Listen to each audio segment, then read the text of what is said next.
નમસ્કાર, હું નિલેશ કુંભાણી મોવડી મંડળના કોન્ટેક્ટમાં જ હતો. બાબુભાઈ માંગુકિયા સાથે મારી વાત થઈ હતી. આવતીકાલે સવારે હું અમદાવાદ આવવા નીકળીશ.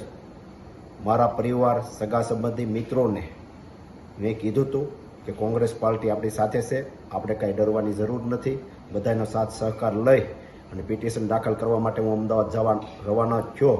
ત્યારે કોના ઈશારે અહીં કોંગ્રેસના કાર્યકર્તાઓ ઘેરે આવી અને મારો વિરોધ પ્રદર્શન કરી મને પરત ફરવા મજબૂર કર્યો. જ્યારે રેલીમાં સ્વયંભૂ લોકો જોડાણા હતા, કોંગ્રેસના મેન આગેવાનો, અહીંના નેતાઓ પોતે મારા રથમાં પણ બેસવા માટે તૈયાર નહોતા, મારી સાથે જોડાતા નહોતા. અને જ્યારે કોંગ્રેસ પાર્ટીએ કીધું હોય કે 20 તારીખ પહેલાં તમે બૂથ ઉપર કોણ બેસવાના છે, એમના નામ, નંબર, વિગત મોકલો, ત્યારે અમે અહીંના જે ચૂંટણી લડેલા હતા, જે હોદ્દેદારો હતા, એમને અમે કહેતા હતા કે આપણે બૂથની વિગતો દેવાની છે. ત્યારે એક પણ આગેવાનોએ બૂથ આપ્યા નહોતા. કાર્યકર્તાઓ જે કામ કરતા હોય, કાર્યકર્તાઓ જે બૂથ આપતા હોય, એમને પણ ના પાડતા હતા કે આપણે બૂથ આપતા નહીં. અને પબ્લિક પણ જાણે છે કે આમાં જે અત્યારે વિરોધ કરે છે એ પહેલાં ભાજપ સાથે બેસી ગયા હતા અને એક પણ અમારી સભાઓમાં કે અમારી સાથે ડોર ટુ ડોર એમાં એક પણ અહીંના આગેવાનો આવ્યા નહોતા. અત્યારે ખાલી વિરોધ કરવા બેસી ગયા છે. અગાઉ પણ એ ફૂટી ગયા હતા અને મને એકલો મેકી દીધો હતો. પ્રસાર પણ હું એકલો કરતો હતો. 2017માં મારી ટિકિટ આવી, કપાઈ ગઈ. ત્યારે પણ ભારતીય જનતા પાર્ટીનો ઓફર હતી કે ભારતીય જનતા પાર્ટીમાં જોડાઈ જાઓ અથવા અપક્ષ લડો અથવા કોંગ્રેસ વિરુદ્ધ નિવેદન આપો. તોય પણ મેં કોંગ્રેસ પાર્ટીને કાંઈ નુકસાની જાય એવું એક પણ નિવેદન આપ્યું નહોતું.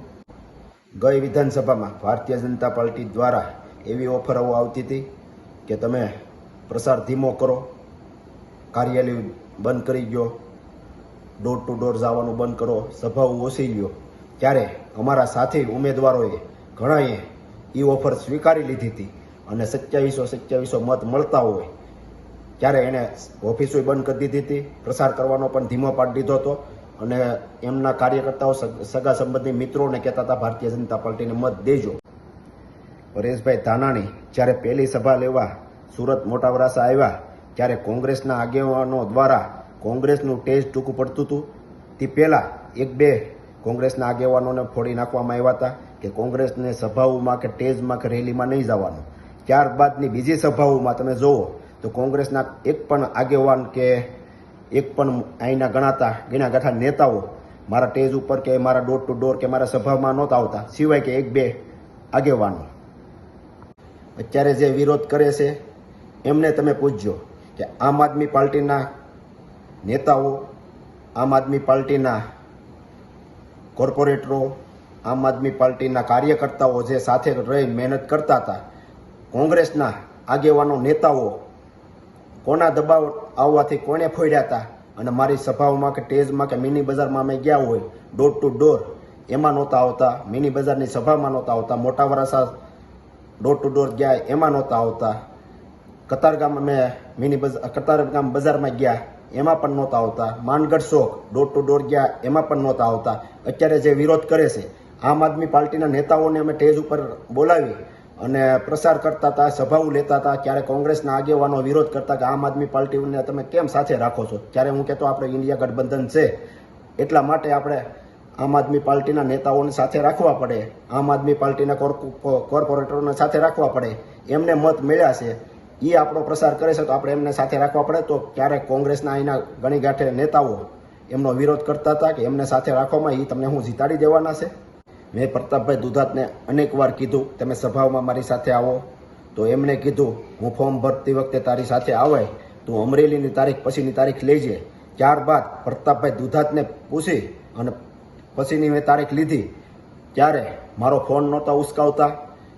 મેં મોવડી મંડળને જાણ કરી, પ્રતાપભાઈ દુધાતને કહ્યો કે મારો ફોર્મ ભરવા જાય એમાં હાજરી પુરાવે. ત્યારે પ્રતાપભાઈ દુધાત પણ આવ્યા નહોતા અને જે મારી નાખવાની ધમકી આપે છે એ જો હાજર હોત તો આ પરિસ્થિતિનું નિર્માણ ના બન્યું હોત. હું ચૂંટણી જીત્યો કે હાર્યો, વરાસા રોડમાં કોંગ્રેસની કાર્યાલય સતત ખુલ્લી રાખી, કોંગ્રેસને જીવતી રાખવામાં વરાસા વિસ્તારમાં મારી કાર્યાલય સતત ખુલ્લી હતી અને ખુલ્લી રાખી હતી. હું એક પણ નિવેદન એવું નહીં આપું જેથી કરી મારી કોંગ્રેસ પાર્ટીને કાંઈ નુકસાન થાય. આ બધું થયું હોવા છતાં હું કોંગ્રેસનો સૈનિક છું અને રહેવાનો છું. મને મોવડી મંડળ ઉપર વિશ્વાસ છે.